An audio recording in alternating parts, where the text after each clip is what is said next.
It's always the early game, huh? Even in non-half cash games, the early game tends to get the better of my attention.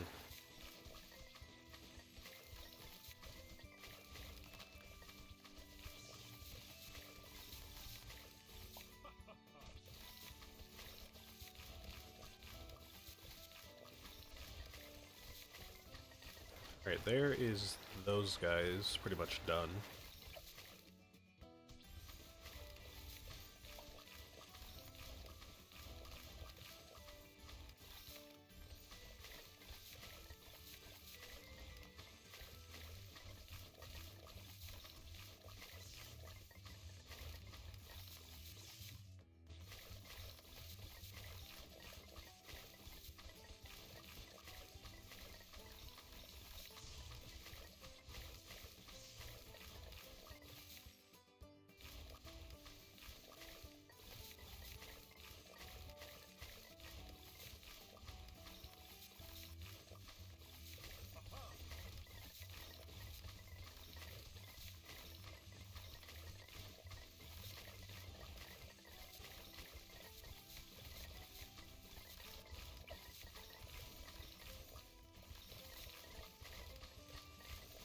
Okay, all we need now is I think the glue gunner. I think we upgraded him to the balloon dissolver before round 40 last time.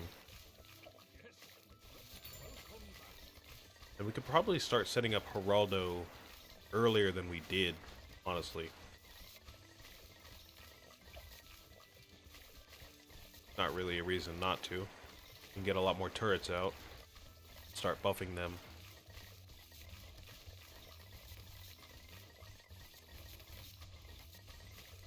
Alright. So there is that. There's round 40 done. Let's go ahead and get our monkey sub. Let's get our mortar set up. And our village.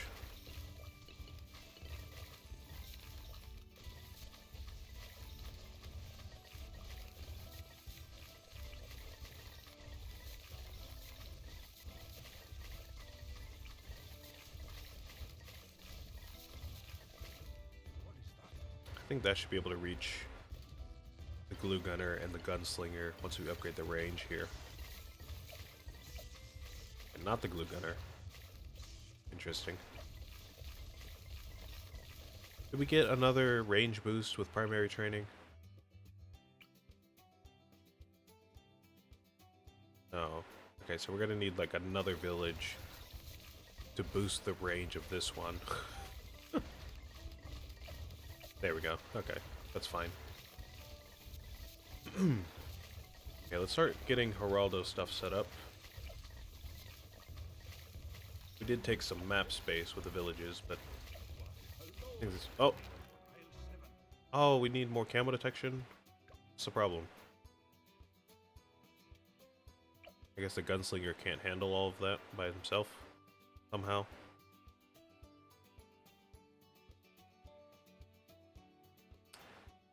Okay, so we would have want to have gotten, I guess, cryo cannon or signal flare on the mortar. We can get signal flare. That could be fine. All right. Well, I guess I was wrong about the micromanaging there. It's a bit more of a problem than I expected, I guess.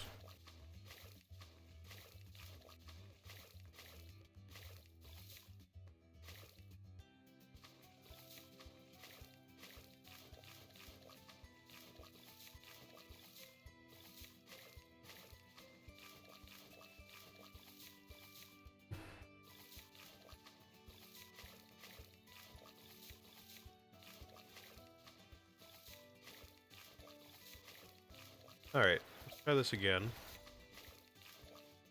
Pretty sure we can set it up the same way, but we'll just maybe try to position the village a bit better so we don't have to buy two of them. And then use signal flare on the mortar to take care of camos until we get camo detection using the village.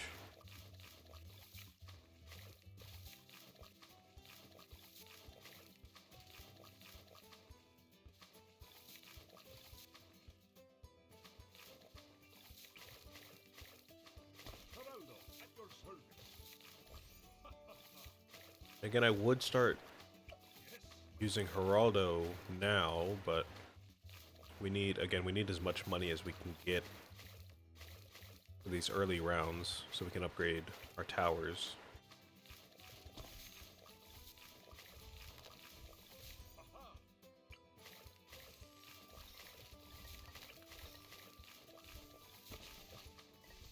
And squish those guys together. We'll put the gunslinger pretty close.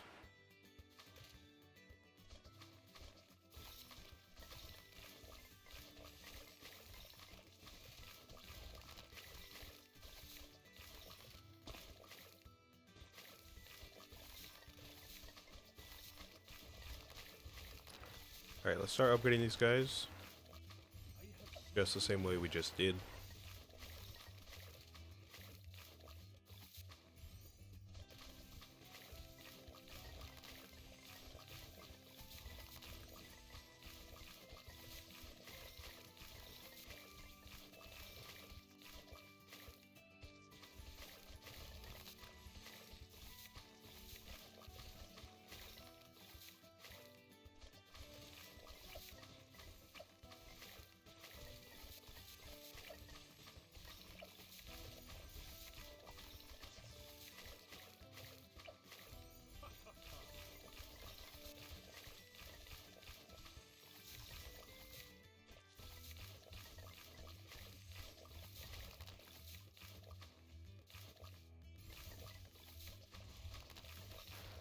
My dad is still texting me. He's asking me and my siblings if we know what a Walkman is. My parents are old enough to have lived when Walkmans first came out, and they, they used them like how we use, our phones. So he's asking us if we know what a Walkman is. And I have to admit, as much as I hate to say it, I've never actually seen one in person. I'm sure most people my age haven't, or younger, but I've always heard of them. I know what they are. I know you play cassettes on them, I'm pretty sure. You just use them as a way to listen to music on the go. But I've never seen one in person. Pretty sure I was born after the iPod came out, actually. The first iPod. So I've always lived in a world where we didn't have to use Walkmans. And the first iPhone, I'm pretty sure, came out when I was like 5 or 6 years old, so I just didn't have any need for that kind of stuff growing up. And I guess my parents didn't either. They just stopped using it once new stuff came out, so I've never actually seen one in person.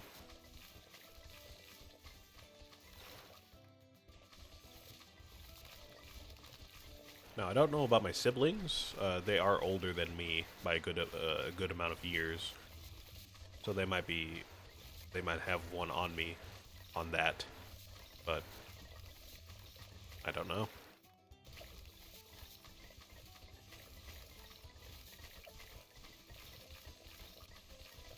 It's kind of weird. It's kind of weird to talk about because I just don't know how to verbalize it well. But I have a couple of siblings. I have 2 sisters. And like I said, they're both older than me. And I have talked about my nieces and my nephew on stream a couple of times. So if you're listening closely, probably realize I have either a brother or a sister that is older than me and has a family, which is true. One of my older sisters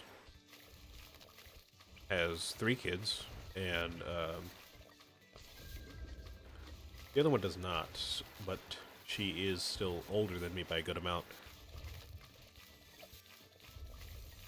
So, I'm saying that to say, it's weird because I have siblings and I'm not an only child, but I was kind of raised like an only child.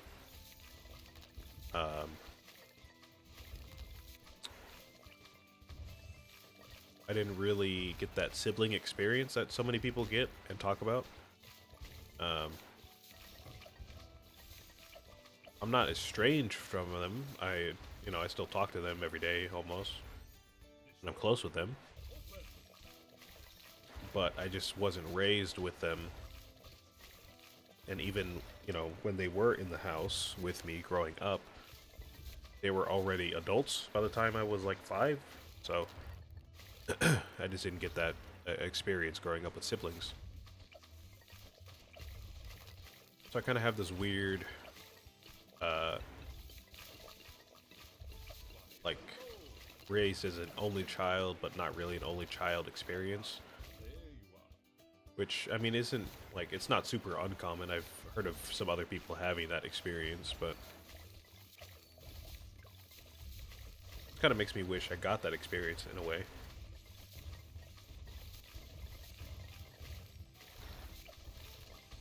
Yeah, I don't really know the kind of stuff my siblings grew up with. And I'm pretty sure they don't really know about the stuff I grew up with. They have, like, an idea, but again, it's not like we were around each other like that, so I don't think they're super familiar with everything like that. If you're wondering, I grew up with, like I said, the iPhone came out when I was like 5 or 6. So I grew up with like a PS2. I was a gamer before I even started school. I had a VTech gaming system when I was in preschool. My sister had a PlayStation, so I guess she did have that. She kind of got me on gaming. I think she might have had a SNES too. I think we had a SNES, and I think it was hers. So I guess to be fair, she did grow up kind of similarly with gaming. But I grew up with a PS2, and I used that for a long time. Then I had a Wii. I used that for a long time. And then I got an Xbox 360. I used that for a long time, and then I eventually but I eventually upgraded to an Xbox One, which I still have back there. You can't see it, but it's up on the shelf here. So I still have an Xbox One. It's one of the first models, so it's like real old. It doesn't really work super well anymore. I'd have to pay for gold just to play a lot of the stuff I have, like Fortnite and Game Pass games and all that stuff. So I don't use it super often, because even if I were to play some games on it, they don't run super well. I could play like Isaac on there, but I could play Isaac on my laptop and it'd be a lot better. So it's just kind of there. I can't really sell it. I guess it's probably best if I just throw it away.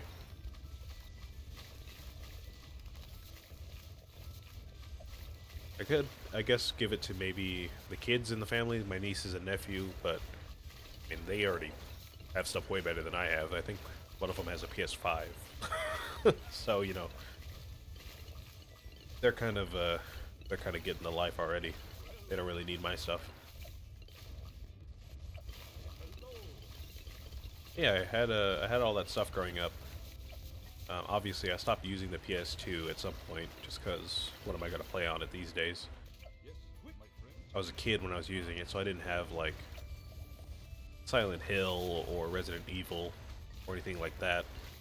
I mostly played, like, Guitar Hero, Hot Wheels, Tony Hawk. Like, I didn't really have that many games. At some point, I think I gave that console to my ex girlfriend at the time, because she had kids, not her kids, but she had younger siblings. I shouldn't have phrased it like that. She had younger siblings, so they got to use the system, and they had fun with it. And I think I also gave them my Wii as well. I gave both my PlayStation and my Wii to their family, so they got uses out of that. I still have my 360 and my Xbox One, like I said. My 360, I think, is in storage right now, or some other room. It's not in my room. And I still have the one up there, so.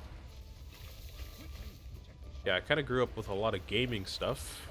I also had a DS. I had a DS, DSi XL, which I still have. I never use it, but I still have it. If I wanted to, I guess I could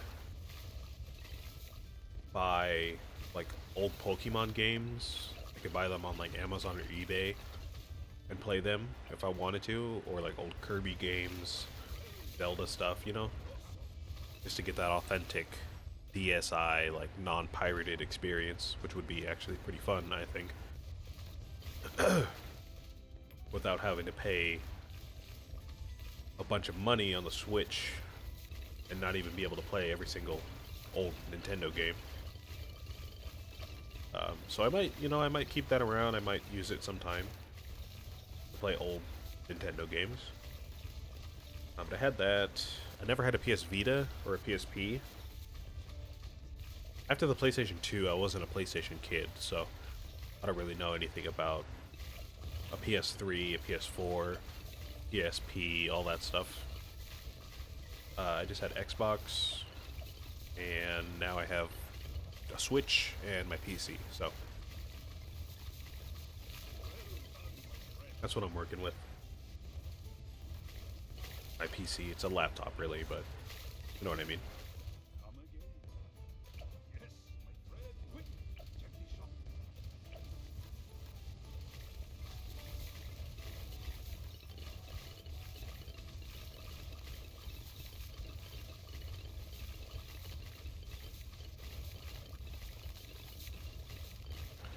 Now, if we had some more money growing up, I might have gotten into gaming a little bit more than I already was.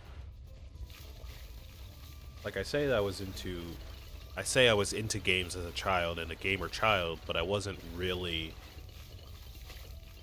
gaming like that, you know? All the time I see people online on like TikTok talking about like games they played as a child, or when I was in college, I've heard about games they played, and I always hear about like I said, Silent Hill, Resident Evil are big ones, Smash Brothers,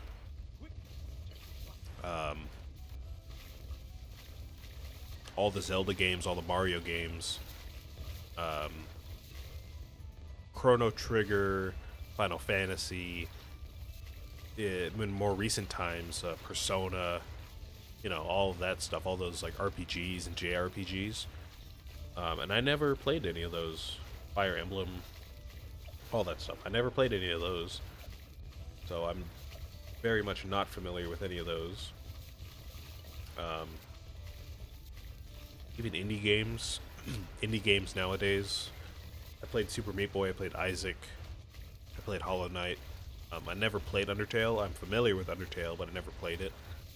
Trying to think of some other ones.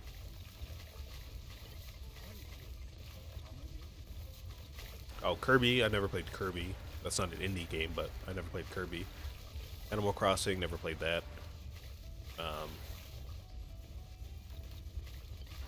Pretty much any other indie game you could list from like before Isaac, I didn't play. I really only played Minecraft and Terraria and Cave Story. That's probably the big one. Cave Story, and that's about it, really.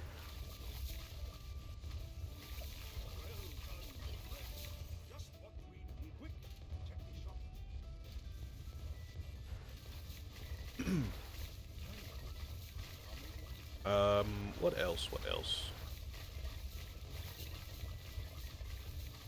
Yeah, that's kind of it. I don't know. I wasn't super into the gaming scene like that. Pokemon, I didn't play Pokemon. I said I had a DS, but I played Cave Story on that.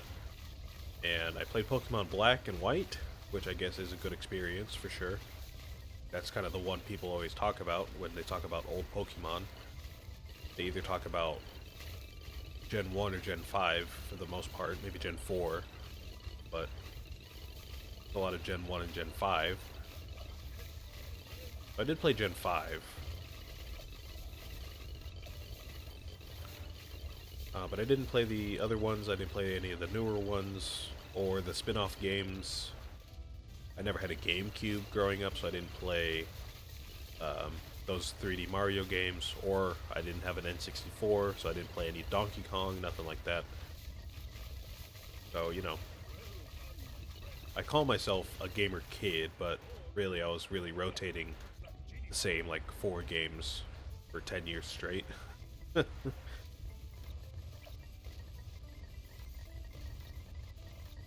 Yeah, I don't know. Not a lot to be had there. But, you know, it's still fun. I still enjoyed myself.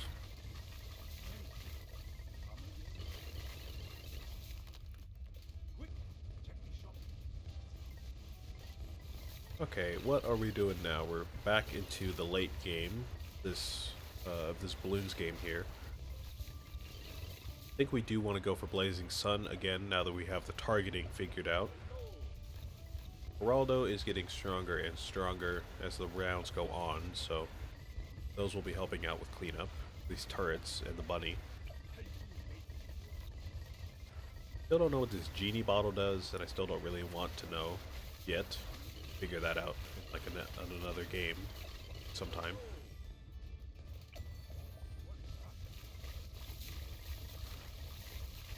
We've got the sub here for around 100, so that's taken care of. We've got the mortar taken care of fortified balloons, so that's okay. And we're gonna need some money for Blazing Sun and Bloon Solver. We just have to hold out until we get that set up. We could start using Jerry's Fire now that it lasts a lot longer, so we can get Jerry's Fire for the rest of the game on these guys for a relatively small price. I didn't really think about that, but we can get that going. A blade trap would probably come in handy just in case we need it. And we'll just keep buying these turrets as they show up in the shop. Yeah, we should be able to buy Blazing Sun pretty easily. Bloon Solver, I don't know about that one, but Blazing Sun should have that.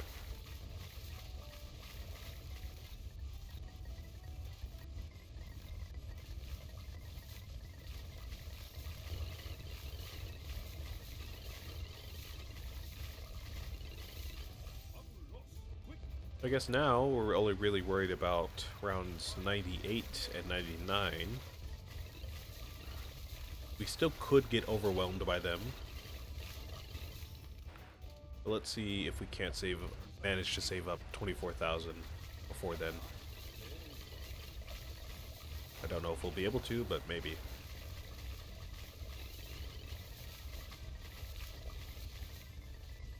I just saw the genie bottle got an upgrade. Let's see what that does. Or, no, sorry, I'm trying to read what it does.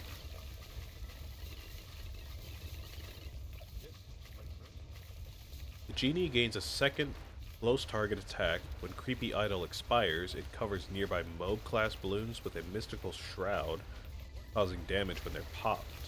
Oh, interesting. So both of those got a buff. Now level 19, saying, Geraldo's main attack greatly improved, and see invisibility potion gains bonus damage. Okay, so that's improved even more. Then his last item is a Paragon Power Totem. It adds a Paragon Power to the next Paragon created. Shop restocks fully. Geraldo's main attack does more damage. Okay. I'm not entirely sure what that means. I know some Paragons come with their own abilities when they're created. So I'm assuming that item would just either create another ability or give a Paragon that does not already have one, it would give them one. That's what I'm assuming it does. So if we're, saving up for a Paragon, we would want to use that, but obviously we are not, so we don't have to worry about it. That's pretty cool, I guess. And now we have a Bloon Solver, so we should be able to take care of these rounds here pretty easily.